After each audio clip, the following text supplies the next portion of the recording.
Hello and welcome to Open the Nursery with me, Kurt Liania. In today's video, we are going over the fundamental principles of the British values. If you are new here, this channel was set up to help people like yourself to not only open a nursery, but to run and grow any type of childcare business. But as I said, in today's video, we're going over the fundamental principles of the British values, of which there are either 4 or 5, depending on how you word it. But here I'm going to separate them into 5. This is all part of the EYFS, which is the framework for early education in the UK. The aim of the EYFS is to provide high quality education and care for children. So where does the British values fall into this? In recent years, the concept of British values has become increasingly prominent within the EYFS, with a growing emphasis of promoting these values within early year settings. So what are the fundamental principles of the British values? Well, the first one is democracy. At its core, democracy is based on the idea that everyone should have a say on how the country is run, and that everyone's opinions should be valued and respected. In earlier settings, this means that children should be encouraged to share their thoughts and feelings on a variety of different topics, and that everyone's opinions should be given equal value. In order to do this in your setting, you should be trying to create opportunities for children to engage in decision-making process. This can be as simple as asking children to vote on what activities they might want to do or what they might want to learn about. Rather than telling them we're going to do this activity today, you can give them an option to choose between 1 or 2 or 3 different activities, and they can choose whether they want to do it together or individually. An important part to add is that you should be encouraging children to listen to other people's opinions too, and allow them to start considering different points of views. So one child might have one opinion, but we then encourage other children to respect that one child's opinion. Encouraging our setting will teach them how democracy works in a wider society. You could go deeper into this and show them how we as a society deal with democracy. So for example, explain the electoral system and explaining how government officials are elected and how we get representatives. This is all preparing children for their role of being a citizen later on in life. The second fundamental principle of British values is rule of law. This is the principle that everyone is equal under the law, and that all laws or rules should be applied fairly and justly. This means that everyone should be held accountable of their actions, regardless of their backgrounds or social status. In order to promote rule of law, you simply need to provide opportunities for children to learn about the importance of rules. This starts by setting clear boundaries for your children and clear expectations for how they should behave at your setting. You can further develop this by helping children to understand the consequences of breaking rules, and to appreciate the importance of taking responsibility for your own actions. You can extend this even further by getting children to come up with their own rules for their nursery or their setting, and talk about why the rule they've made up is important. So they might say there shouldn't be no running in the class, and you can help them to explain the reason why we don't run in class is because of potential dangers and hazards. Again, you can extend this by teaching about the rule of law in real life, so by explaining the criminal justice system or aspects of the law like that. This is all just preparing our children to be model citizens once they leave your setting. Simply by creating clear rules and boundaries, it helps to create a safe and stimulating environment where children can develop a strong sense of responsibility and respect for the law. But moving on to the next principle, which is individual liberty. This refers to the idea that everyone should have the freedom to make their own choices and decisions, as long as they don't harm others in the process. This is a key part of the personal, social and emotional development, which forms part of the 7 areas of learning.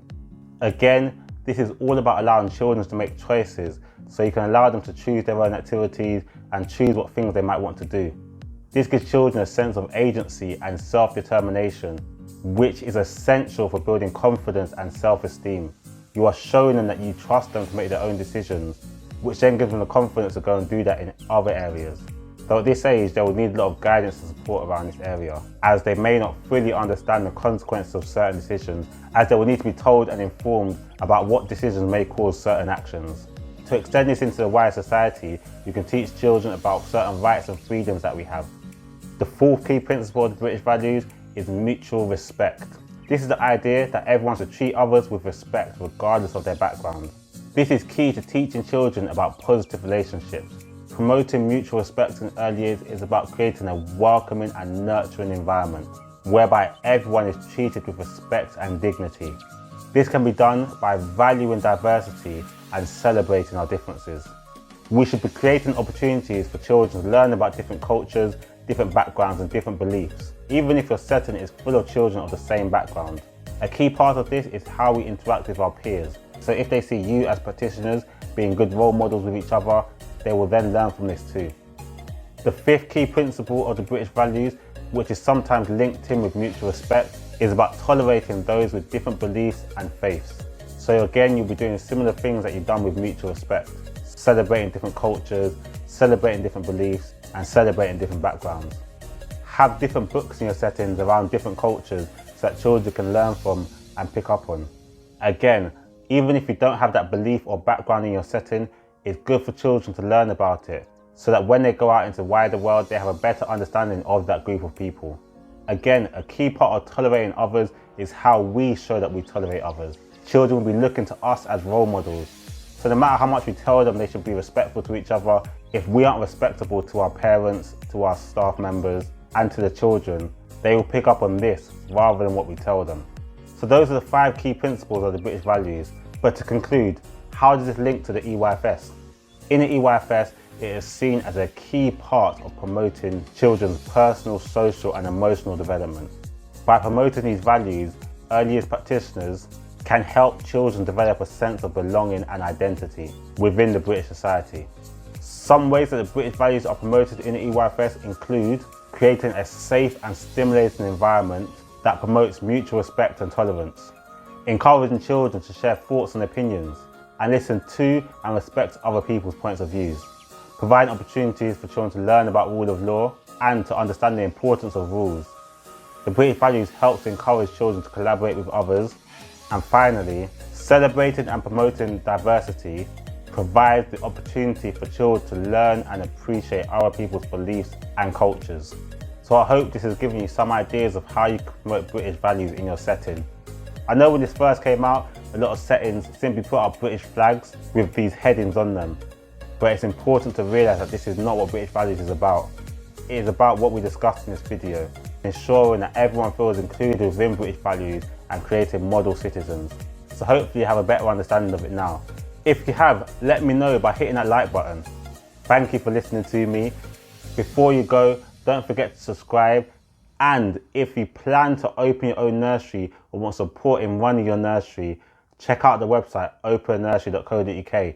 And don't forget about the 2 books that you see here, How to Open a Nursery in the UK, which goes through the things that you need to do in order to open your own nursery, and this essential childcare marketing book, which covers all types of childcare business. It provides 99 proven ways that you can market your childcare business.